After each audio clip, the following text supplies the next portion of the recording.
be able to go back, because if you see it once, it wasn't enough, right? You've seen them do it maybe even twice now. It's still not enough for you to take it in and know what to do with it. Okay, so that's why we're doing the videotape. Tell me when you're ready and tell him when you're ready. It's rolling. Okay, go.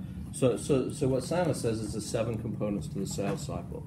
And if you look at the front of your book, that's the submarine you have in front of it, but on the screen you'll see the 7 components. Now, this is structure to the sales cycle. You know, a lot of it is unscripted, but when we train this, we have to come up with a script to make it transferable for our new agents to be able to learn this stuff as we go through. So what I'm going to do is I'm going to give you a brief overview of the 7 components of the sales cycle. I will tell you a lot of it we're already doing within our presentation, so there's not a lot of change with it. It's just adding certain language and adding certain components that make it more effective. So the 7 parts of it, the first one is bonding and rapport. And bonding and rapport is how do we establish good rapport with people to make them want to do business with them. People typically do business with who? People that they like and trust. So how do we speed that up to be able to teach our advisors on how to become better active listeners? What are the elements of communication? You know, the body language, words, and tonality make up the 3 elements of successful communication. You know, a lot of the time the words are insignificant of what it is that we say. It's the body language and the tonality of the way we deliver things.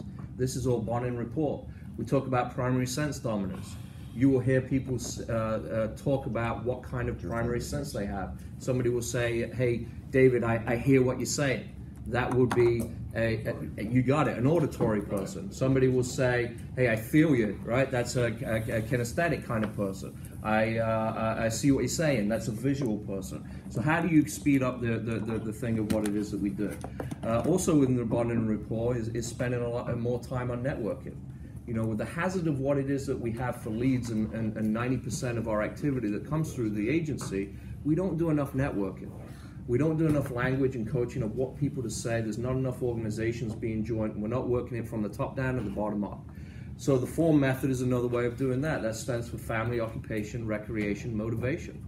And it's a conversation that you can have with somebody at a networking event to start the qualification process. Remember, the first part, the first 4 components of the cycle are all qualifying or disqualifying somebody. So if you're talking to somebody in a networking event and we're talking about family, right? How can I qualify or disqualify somebody? Well, if I'm talking to somebody and say, hey, I got 2 kids that are a pain in my butt, all I do is run around after them, you know, sometimes I just want to blow my brains out, we know what. Maybe they don't care about what it is that we want to do. It's part of the qualification, disqualification part. On the reverse of that is if we say, so, oh my God, I got to go pick my kids up tonight. You know, I love it. My son has a soccer game. It's awesome. You know, we're doing a really good job. The team's winning. I know they're into what it is. They love their family. It's all part of the qualification. Is it total qualification, disqualification? No, but it's part of the system as you go through it. And there's some of the things that we're already doing in terms of the 30-second commercial. How do we introduce what it is that we do? How do we talk to somebody? How do we open it up ultimately for them to say, that's great, what do you do? As we go through it, and how do we develop that as we go through it? So that really is bonding and rapport, and a lot of it would do it. The second part of the sales cycle is what we call upfront contracts. An upfront contract is made up of the following elements. It's the purpose of the meeting, it's the time of the meeting and how long it's going to take, it's the prospect's agenda and expectations, it's your agenda and expectations, and what the outcome is. Every piece of the sales cycle, to your point, Linda, about what the close is, should be with an upfront contract. An upfront contract, in essence, will eliminate what we call mutual mystification. Both parties at the table are going to have value in the meeting. Both parties will have a say in the meeting, and both parties will have an idea of what the agenda is inside of the meeting.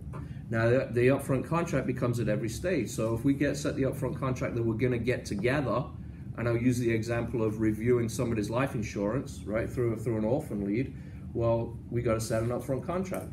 The upfront contract going to be is, David, I'm going to take an hour. We're going to look at your insurance policy that you have with Prudential. It's going to be an hour long in time. Here's what I'm going to deliver. Is there anything else that you want on the agenda? So then when you get to the meeting, the appointment, it's kind of, David, when we spoke on the phone, we had an hour for the meeting. We're going to review your life insurance policy. Anything else that comes up, this is what we're going to do. No mutual mystification on the meeting. If we go to do business, the next part of the close of that is different upfront contracts for different stages as you go through it. Third component is pain. For me, this is the biggest part of what it is that we do, and this is the biggest part of what it is that we're missing. If we go back to the first two sales cycles that I talked about, the new and the new traditional, there's no pain being found. There's no reason to do business. You heard it, left brain, right? Analytics and feelings of how people buy. People buy this stuff emotionally. There's a reason there's a line not outside the door, people buying this, because it's sold. You have to go on people's emotions and create top of mind awareness with what it is that they're looking to do. People will purchase in different ways. So we got to uncover pain, and what Sandler does is what you've seen me do before is through what they call the pain funnel. The pain funnel is just a questioning strategy. And there are 8 questions of when you start talking to somebody about the pain funnel, and once you find pain, to really eliminate, is it just surface pain or is it real pain, and do we have an option or an ability to be able to fix what it is that we go through? The biggest thing you can think of is there's no pain, there's no sale. And what it is that we're doing with the fact find and delivering our fulfillment just based on a fact find, there's no emotional tie-in to be able, no pain to be able to say, yeah, I want to fix it. It's all on analytics. People don't act on analytics when it comes to buying this stuff, especially on the insurance side of what it is that we do. The next component is the budget.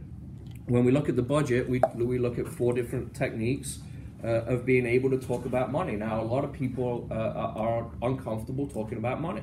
It's because they don't have a step. The money part is a big piece of it, because it's a big part of qualifying somebody or disqualifying somebody.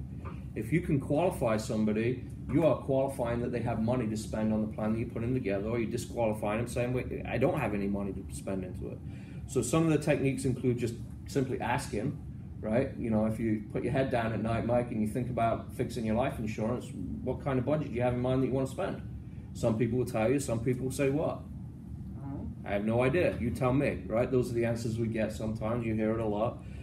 Second is a third-person story, using somebody else to explain a different way. The third part is bracketing, which I'll show you how to do as well in the budget talk, which is really just taking the budget and bracketing it down to make people more comfortable with it. And the fourth is the monkey's paw. I have no problem selling a term insurance policy if we're trying to get a whole plan, but the expectation is the monkey's paw is the small piece. The expectation is we're converting that over time and we're doing more business as we go. And then the biggest part for me is what we talk about as a future money commitment. And a future money commitment, Linda, will change your advisors' lives in terms of doing reviews for people. And we should have a client segmentation system in terms of what our A, B, and C clients are. I'm sure we do, or our platinum, bronze, gold, silver, and bronze. Right. ABC. Yep. And that should dictate the level of service these people get. In my mind, if you've got an A client, they should be getting reviews once a quarter. Mm-hmm. If you've got a D client, maybe they're getting a phone review once a year. But they all should be on the calendar as you go through. And if you look at building a book of business, if you have 100 clients, let's say they're all D clients, how many appointments do you have next year? Straight off the bat. 100. Yeah, they're all phone. They're all, right. You already have them in there. Now let's take that 100 and let's say 20 of them A clients. Well, now you got 180 that are in the calendar ready to go for the next time.